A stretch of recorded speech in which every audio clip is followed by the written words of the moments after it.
T20 పురుషుల world cup అనేది match number 19 అనేది ఇండియా మరియు పాకిస్తాన్‌కి మధ్య జరిగినటువంటి మ్యాచ్‌లో ఇండియా 6 పరుగుల తేడాతో విజయం సాధించడం అనేది జరిగింది. తొలిసారిగా పాకిస్తాన్ టాస్ గెలిచి బౌలింగ్ ఎంచుకుంది. బ్యాటింగ్‌కి దిగినటువంటి టీమిండియా రిషబ్ పంత్ 31 బంతుల్లో 42 పరుగులు చేశారు.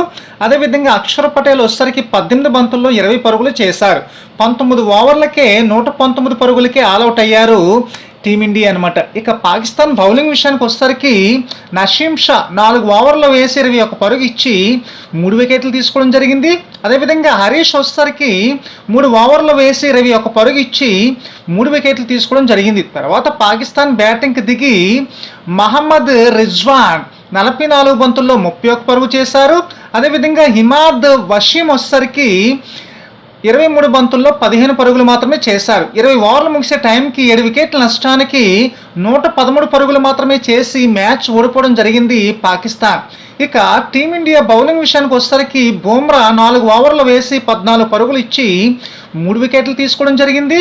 ఇక హార్దిక్ పాండ్యా 4 ఓవర్లు వేసి 24 పరుగులు ఇచ్చి 2 వికెట్లు తీసుకోవడం జరిగింది. ఇక ప్లేయర్ ఆఫ్ ది మ్యాచ్ వచ్చేసరికి బుమ్రాకి ఇవ్వడం జరిగింది.